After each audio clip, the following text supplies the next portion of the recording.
Hello, you bunch of Elpis contaminated victims. I am System Check 66. Resident Evil Requiem had a Switch 2 trailer that came out yesterday. I think it was yesterday. And I wasn't too sure what was going to be shown. I just watched the trailer and I was quite surprised at the two reveals. So the first reveal is Leon sort of helping Grace get from one end of a courtyard. It looks like a courtyard to the other side, and he's sniping zombies. And I was like, that's cool, you know, that's a very normal kind of action horror Resident Evil staple. I believe we've done it in previous games, and it was cool. I thought it was awesome. Like, there's a crashed helicopter, I believe, so maybe it's Resident Evil 3 OG sort of type of deal where, you know, someone's sending a helicopter to rescue them and something shoots it down. And I guess maybe Gideon is involved in having the helicopter dispatched. So Grace is running through this courtyard, and at first I did think it was the Arklay Mountains, the Arklay Forest, and kind of like the road that leads into Racoon City, but it doesn't seem to be. It seems that it's a courtyard still situated in the Chronic Care Centre. And the rifle that Leon's using is a bolt action, so people who are familiar with Resident Evil 4 and the remake will know that you get a bolt action rifle in that as well. And I think it makes for a more tense experience that you have to reload this bolt action rifle and then, you know, take out enemies. So in this case it's zombies, right? These sort of smarter, more evolved zombies. So that was cool. Everything's on fire, you know, and it just atmospherically it looked great, and it looked like an interesting kind of action set piece that we get to take part in as Leon. Now, the second bit of information, because the rest of the trailer shows off stuff we've already seen. You know, you get to see Chunks smashing sort of through a hallway, just like we've already seen. We get to see Grace bumping into Gideon, which, you know, I'm pretty sure he's going to be a constant within this game. You know, he shows up and tries to capture Grace and you have to escape him. I'm not sure if he's going to be a stalker enemy. Obviously there are various stalker enemies in this, but, you know, that's still yet to be seen. He does, I didn't know this, but he actually has a forked tongue. I didn't actually pick up on this before, but he has a forked tongue, so like a snake's tongue. And there's also a point where you see a little bit of his, I think his hands, or it's like his arm. It's his arm with his sleeve rolled up a bit, and it's got like a snake kind of skin pattern on it. It's literally like snake skin forming on his arm. So he's still mutating, and I believe that maybe he's obviously going to mutate like Birkin and various other antagonists in the series. He's going to keep mutating until eventually, I guess, he becomes this kind of like snake mutant bioweapon, which is cool. Like, we'll have to see how they factor that in. We haven't had a snake enemy since, I'd say, the older Resident Evils, more significantly Yawn, you know, from the first Resident Evil and the Resident Evil remake. So it'd be interesting to see an enemy that's kind of like, you know, turning into like a snake bioweapon, and we get something like that. I'm forgetting as well, obviously Resident Evil 6 we did have that invisible snake, but I don't really remember a lot of Resident Evil 6. It's kind of a blur, it's kind of a mishmash of things.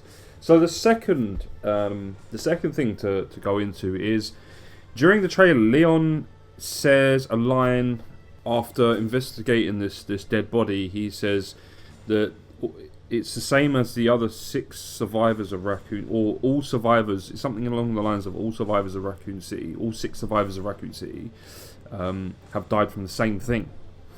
And that's a big reveal. Or it could be. So, right, let me get into it. So it could be that not only Alyssa, but the rest of the survivors from Outbreak and Outbreak File 2 could be in this game, and they could have died of the same sort of infection. Yeah, the same virus that they contracted during the Racoon City incident. Now, Alyssa is murdered by Gideon. Like, we know that much, right? But the other survivors, are they the survivors from Outbreak? And if so, did they contract some strain of the virus, or some strain of this Elpis virus that wasn't actually revealed during Outbreak or Resident Evil 2 Remake and 3 Remake, because it's a newer thing in the timeline? Did they contract some form of this that was going around? Did the T-Virus evolve, you know, and then it's created this or at least Gideon, I don't know, maybe Gideon has been researching, you know, part of the T-Virus that is kind of evolving into Elpis. but within their bodies, it was dormant. And they used the daylight antivirus on themselves, but it was still dormant, and then it evolved, and it's now killed them. Are these even the outbreak survivors? Or could they go so far as to kill off Carlos Oliveira, Billy Cohen? There's like a few Raccoon survivors. Would they go that far? I'm not too sure with the established characters in the main canon, but I think that seeing as they've killed off Alyssa, and Alyssa's been featured quite, well, I wouldn't say prominently, but she is definitely part of 7's timeline, going into 8 and now into 9, right? She's still sort of around during the events of 8, and you do get that little Easter egg of her in 7. Then I would say she's being treated as quite a main character, and a lot of people are hinting that the DLC maybe features her. So it's not outside the realm of possibility that they would kill off some of the Outbreak cast as well. Now it says 6. I can't exactly remember how many characters were in Outbreak. Right, I just did a quick search, and there's 8 characters in Outbreak, and 6 could be dead, right, in this game. One of them, if we're thinking, okay, there's 6, we got 7 and 8, right? So 6 we know are dead. Yeah, we're talking hypothetically, right, if this happens. Now, Alyssa wasn't actually killed by a virus that mutated inside her body. She was killed by Gideon. So that takes her off the board. That takes her off the list. Then we would have Kevin, Mark, George, Jim, David, and Yoko, and Cindy Lennox. So that's 7 characters.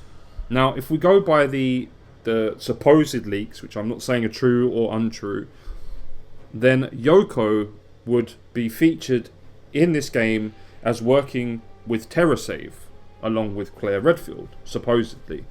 So that would take her off the list. So then we would be left with 6 characters from Outbreak that could potentially be dead in Requiem. Now, these characters haven't been seen since Outbreak or Outbreak File 2, and so they are quite disposable. Let's just say that. They're quite disposable characters, okay? It wouldn't be out of the realm of possibility that Nakanishi and his team killed them off, definitely. And it would add to the story and the plot that this virus, T-virus, I'm thinking, the T-virus has evolved and is instrumental in the research into Operation Elpis. So there we go. But that's my theory, that's my thoughts on it. I think a lot of people share the same theory and thoughts. But again, Nakanishi has said that this game is going to be a lot darker.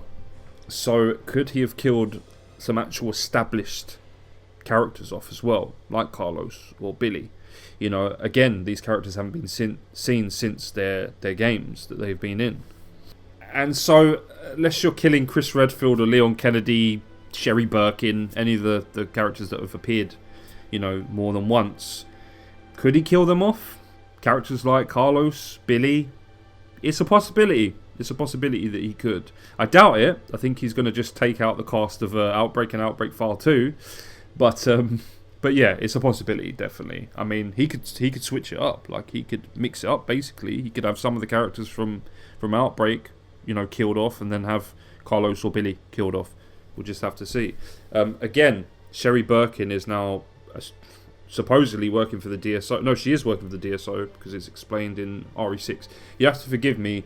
The plot of RE6, I don't really remember it too much. I kind of zoned out. But yeah, she's a DSO agent, and Leon's a DSO agent, and she's supposed to be his support team in this game, which I'm leaning more towards, and I kind of believe as well.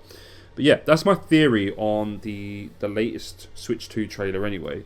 Now, another thing I'd like to note is this is definitely more of a, like they said, like a detective noir sort of inspired Resident Evil game and plot, which is really cool, because Leon goes to this crime scene, then he gets in his Porsche, and he's driving off to, I guess, interview Gideon or wherever he's going. At this point in time, I'm hazy when it comes to sort of parts in these trailers and how they match up. But yeah, it's got that kind of detective noir sort of style and vibe. and he's getting in his car to then go to another crime scene or go and interview Gideon, which I think is really cool. So he's kind of like this, he's an investigator at this point, which is sick. I really like that. And it does have more of a neo-noir kind of leaning to it, and atmosphere, and tone, and visually it's a lot more like noir. So yeah, I love that.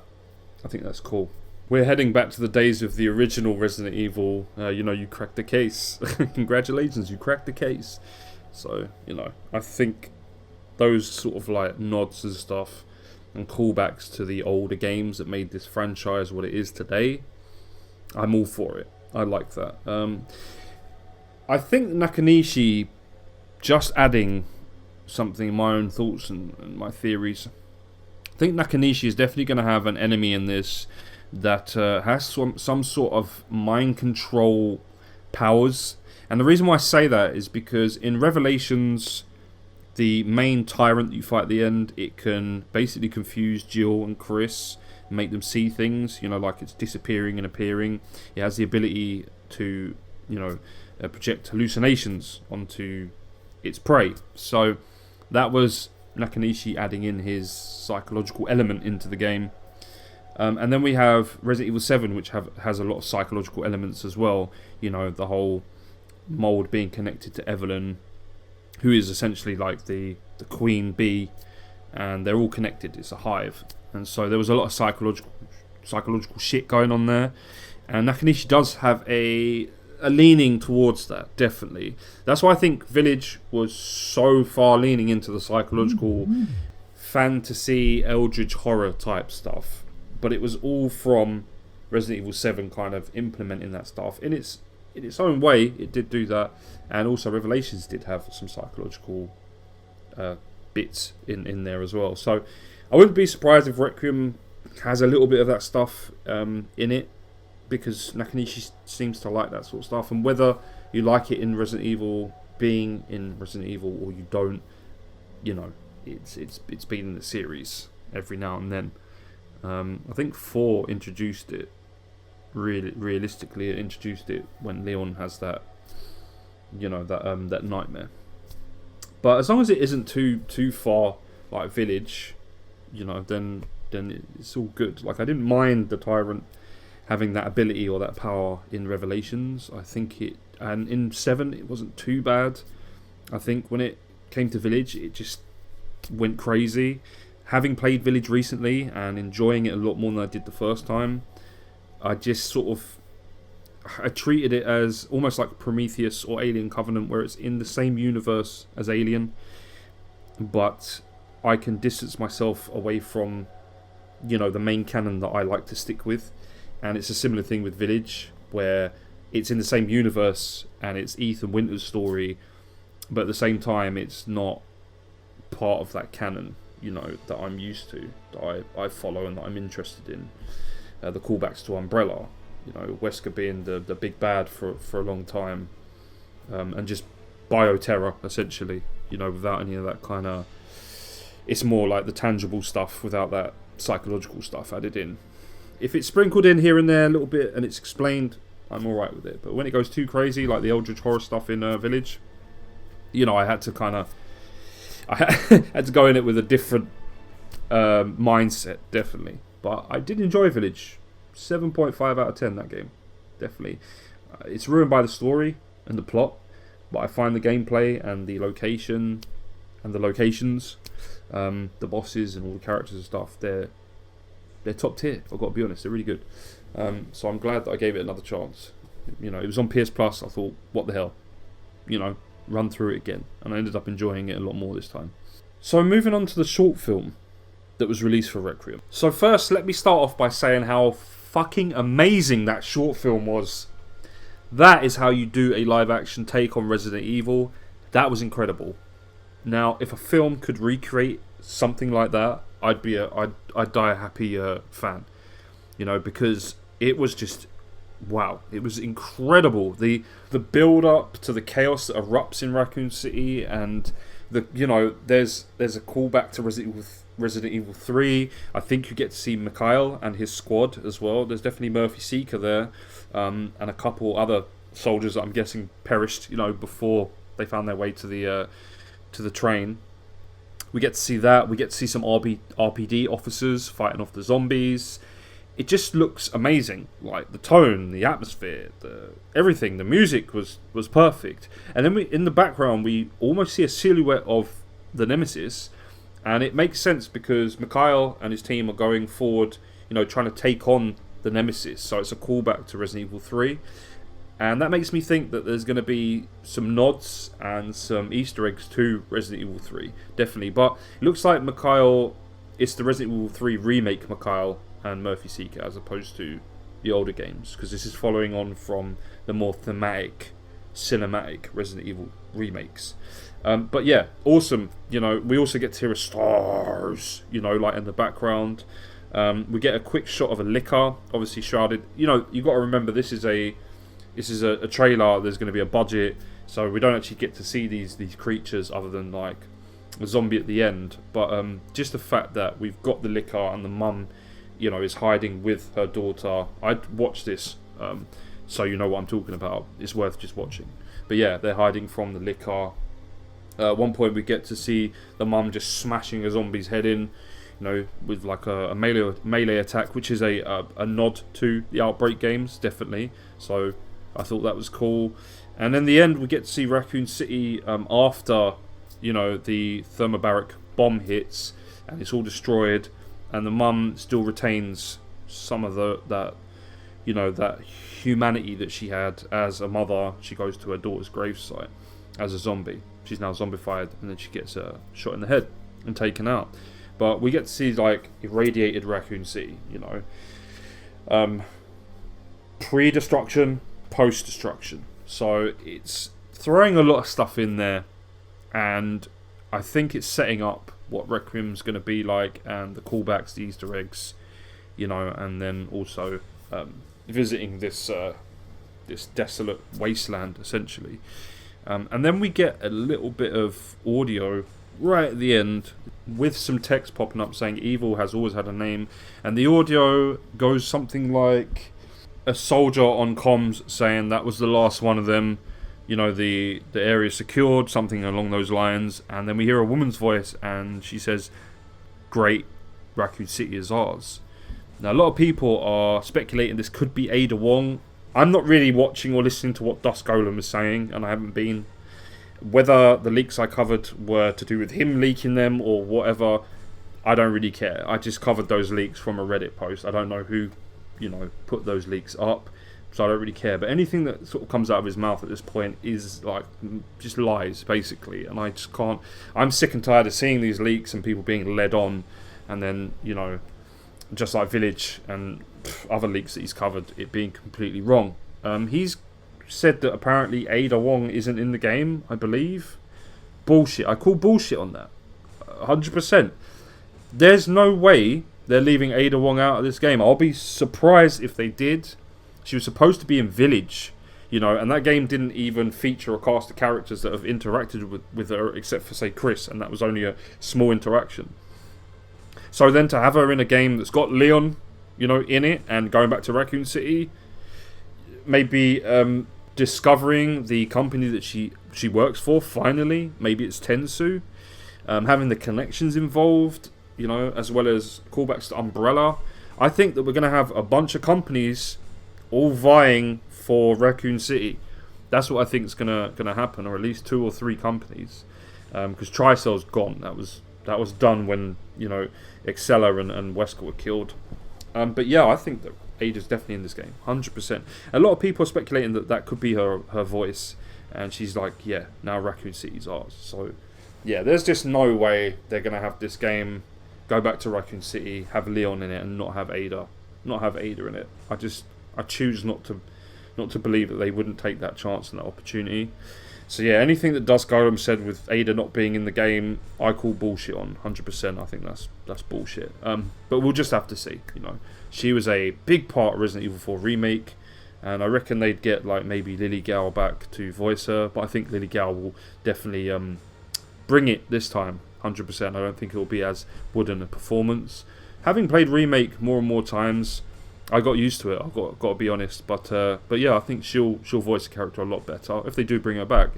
If not, and it's a new Ada Wong voice actress, cool, I'm fine with that, you know. To me, nothing beats the original Ada Wong voice actress from Resident Evil 2, the original, the one from the remake, or the one from the OG of 4. So, I'm very biased, but I didn't really hate Lily Gao's, you know, voicing the character. And I think people went a bit too OTT with death threats and things like that. I think that's just weird behaviour. It means that most of those people don't have much in their life they have to worry about if they have to send death threats to a lady who's voiced a character. That's my opinion. But yeah, so we'll have to see. But it was very revealing, and I think the end is definitely, because it's post-nuclear destruction Racoon City. So I think the company, whoever this woman works for, if it's the Connections, Tentsu, because apparently in one of the leaks they said that the Connections might actually be helping this time. How that works, I don't know. I have no clue. Because Brandon Bailey's as evil as the rest of them, you know, but we'll have to see. So it could be Tentsu, maybe? You know, it could be Tentsu. I have a feeling that Ada Wong works for Tentsu because she's a Chinese spy, and Tentsu sounds like a Chinese company. So we'll have to see. But yeah, very, very interesting, very revealing. And I think we have a couple more weeks. Yeah, a couple more weeks until the game releases. And to be honest, much like you guys, I'm trying to keep, you know, I like to theorize about things. I like to talk Resident Evil, but at the same time, I don't want to be spoiled. So I haven't been really looking into any leaks, or, you know, I've sort of given up on that anyway. I said that before in previous videos, that I don't really follow leaks anymore. It just spoils the experience. But anything that's coming out, like this trailer and, you know, and information, I'm trying to steer clear, because I respect the team, Nakanishi and his team, as well as Capcom, trying to keep a lot of this game behind, you know, under wraps and behind closed doors. Like, we've got to see the beginning moments of the game, but all the Racoon City stuff and anything else, like story-wise, they've kept very tight-lipped. And I respect that, and I think I want to respect that by just zoning out, you know, because those leaks that I did cover, some of them don't really hold weight at this point in time. I think there are maybe older builds and designs of the game, so they don't, or they're just made up, so they don't really hold weight at this point. And I'm really glad and happy that's the case, because I didn't want to be ruined and spoiled. But maybe some of them do ring true. Some of them did add up with the Leon trailer, you know, the Leon reveal trailer. So we'll just have to see. But yeah, other than that, I'm not spoiling any more of it. I'm theorizing here, so that's not technically spoiling anything. And this is a trailer that they decided to release, so I covered it. And also I covered the live action short as well, because I thought it was amazing. If Zach Kreger can recreate something like that, which I have a feeling he might be able to, just because the way that Barbarian was filmed, and I've heard Weapons was filmed, is kind of similar to that. It's very well done. He's got a great attention to detail and eye for things, all horror. So if he can recreate something that's like that short film, then I'll be extremely happy, definitely. But that's about it from me for a while, I think, until Requiem is released and I get my hands on it. I will give you guys my initial thoughts starting the game, maybe, but then I think maybe that's pointless. Maybe I should just sit down, enjoy the game with the rest of you guys, and then give you my overall opinions and my review of the game. I think that's what I'm going to do. So you won't really see much content in terms of Resident Evil from me going forward. After I've played Requiem and I've got through it and I've rinsed the game, I'm going to start putting out some more kind of lore videos. That's where I want to head with, you know, my Resident Evil content. But also covering other games as well, because I've got a love for all types of games. It's not just Resident Evil. But that is like my main, you know, that's my main series, definitely. It was Metal Gear Solid, like I said previously, which I think I can do some lore videos on. But I think after Phantom Pain, that was it really. You know, my attention kind of started to drift away, just because Survivor's horrible, and I think they charged way too much for the Snake Eater remake, personally, just for a reskin, essentially. But yeah, so that's what I'm going to do going forward with the channel. It's always going to be a Resident Evil channel, because I love that series, but I also want to start covering some other games, you know, some other series and franchises.